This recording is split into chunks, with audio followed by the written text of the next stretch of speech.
반갑습니다. 말씀과 함께 하루를 시작하는 주님의 백성들을 예수님의 이름으로 축복합니다. 2025년 6월 23일 월요일 오늘 주신 말씀은 역대상 23장 1절부터 32절까지입니다. 다윗은 나이를 많이 먹어서 늙었을 때에 아들 솔로몬을 이스라엘의 왕으로 세웠다.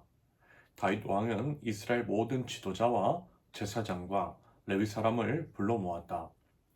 30살이 넘은 레위 사람의 인구를 조사하였는데 남자의 수가 모두 3만 8천 명이었다. 이 가운데 2만 4천 명은 주님의 성전 일을 맡은 사람이고 6천 명은 서기관과 재판관이고 4천 명은 문지기이고 나머지 4천 명은 다윗이 찬양하는 데 쓰려고 만든 악기로 주님을 찬양하는 사람이다. 다윗은 레위의 자손 게르손과 고핫과 무라리를 족속에 따라 갈래별로 나누었다. 게르손 족속에는 라단과 시므이가 있다. 라단의 아들은 족장 여이엘과 세담과 요엘 이렇게 세 사람이다. 시므이의 아들은 슬로밋과 하시엘과 하란 이렇게 세 사람이고 이들 모두가 라단 가문의 족장이다. 또 시므이의 아들은 야핫과 시나와 여우수와 브리아이다. 이 네 사람도 시므이의 아들이다. 야핫은 족장이고 그 다음은 시사이다. 여호수아 브리아는 아들이 많지 않아서 한 집안 한 갈래로 간주되었다. 고핫의 아들은 아므람과 이스할과 헤스론과 우시엘 이렇게 네 사람이다. 아므람의 아들은 아론과 모세이다. 아론을 성별하였는데 그와 그의 아들들은 가장 거룩한 물건들을 영원히 거룩하게 맡아서 주님 앞에서 분향하여 섬기며 영원히 주님의 이름으로 복을 빌게 하려고 성별하였다. 하나님의 사람 모세의 아들들은 레위 지파에 등록되어 있다. 모세의 아들은 게르솜과 엘리에셀이다. 게르솜의 아들 가운데서 스부엘은 족장이다. 엘리에셀의 아들 가운데서는 르하바가 족장이다. 엘리에셀에게는 다른 아들이 없었지만 르하바에게는 아들이 아주 많았다.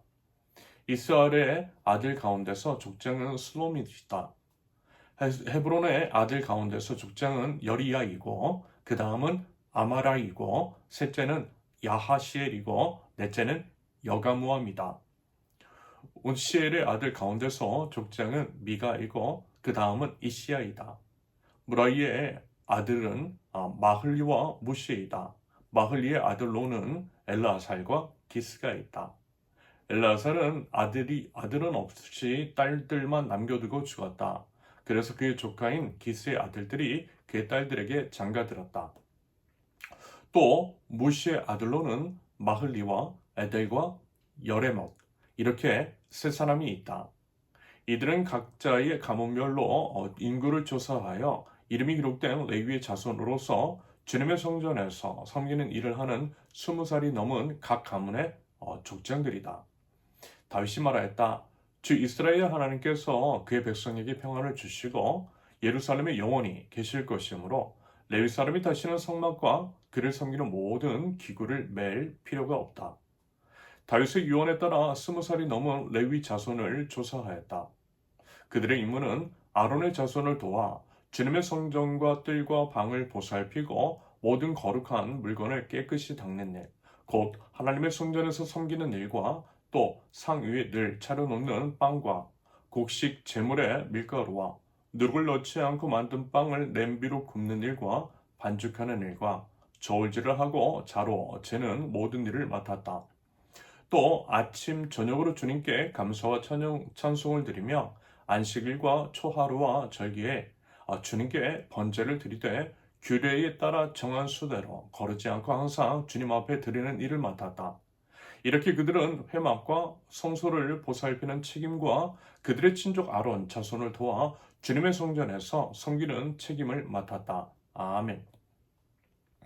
본문 1절에서 언급을 하고 있는 것처럼 다윗은 나이를 많이 먹었고요. 늙었어요. 그래서 더 이상 왕의 직을 수행하기에는 무리가 있었고요. 죽기 전에 후계자인 아들 솔로몬에게 왕위를 계승합니다. 물론 역대상에는 솔로몬의 왕위를 계승하기까지 여러 우여곡절, 예를 들어 솔로몬의 왕위를 빼앗아 자신이 이제 왕이 되려고 했던 다윗의 이제 또 다른 아들이자 솔로몬의 이복 형제였던 아도니아의 이야기는 수록이 되어 있지 않아요. 하지만 열왕기상에는 그 내용이 분명하게 기록이 되어 있고요.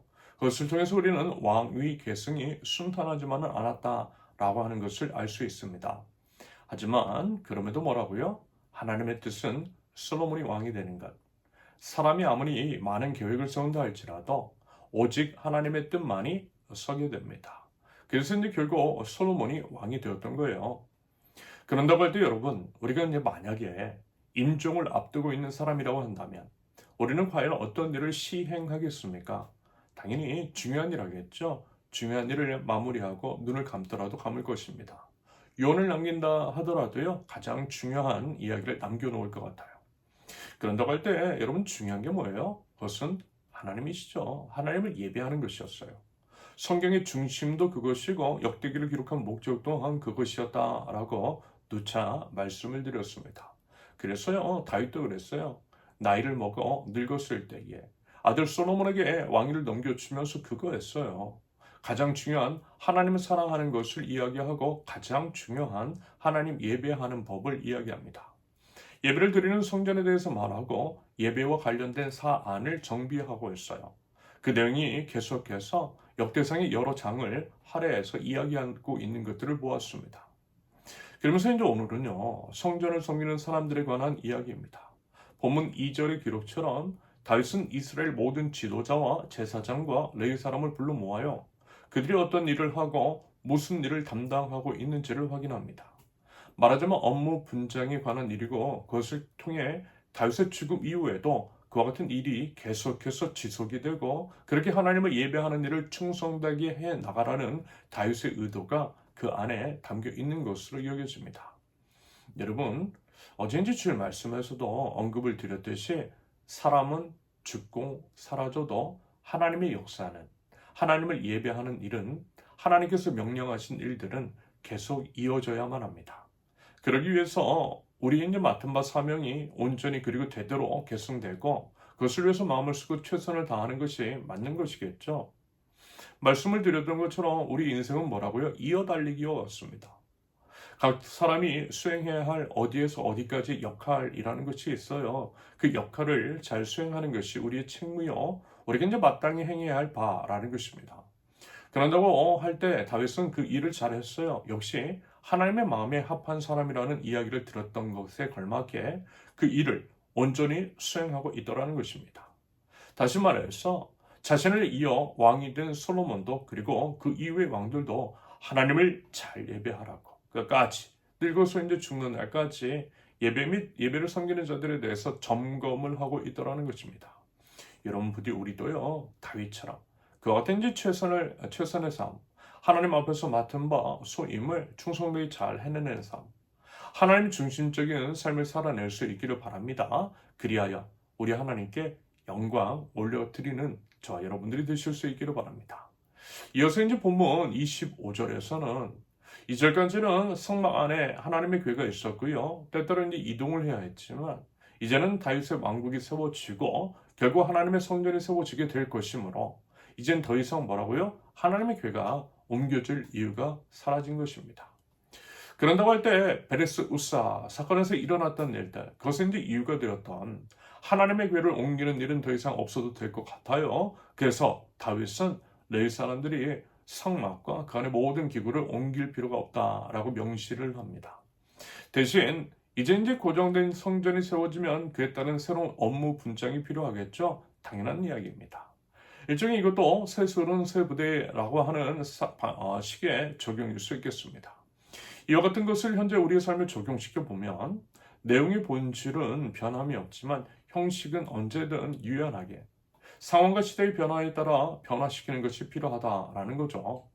예를 들어 우리 이제 세우는 교회 같으면 예배당은 일주일에 단 하루, 그것도 이제 두세 시간만 빌려서 사용을 하니 기성 연우 교회와는 다른 방식으로 교회를 경영해 나갈 수 있다는 거죠.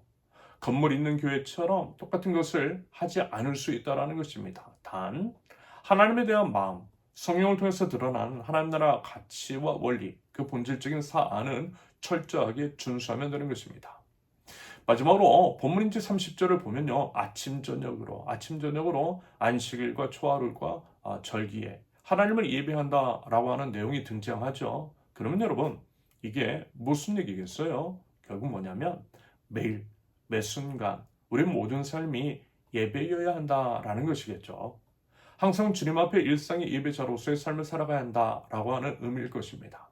10일 1조만이 아니라 소유의 전부가 하나님의 것인 것처럼 일주일 중 주일 하루만이 아니라 일주일 전부 우리 평생이 하나님의 것인 것처럼 살아가고 그렇게 하나님을 예배하는 삶. 이것이 우리 본분이고요. 하나님께서 우리를 창조하신 목적입니다. 부디어 하나님을 예배하는 예배자로서 하나님께서 받으실 만한 예배의 삶을 살아갈 줄 아는 저와 여러분들. 온 삶으로 그리고 전심과 진심으로 매일매일 우리 하나님을 예배하는 예배자 되실 수 있기를 예수님의 이름으로 축원합니다. 함께 기도합니다. 하나님을 전심과 진심으로 예배합니다. 평생의 소원, 하나님을 온전히 예배하고 하나님께서 기뻐하시는 삶의 예배를 드리는 것입니다.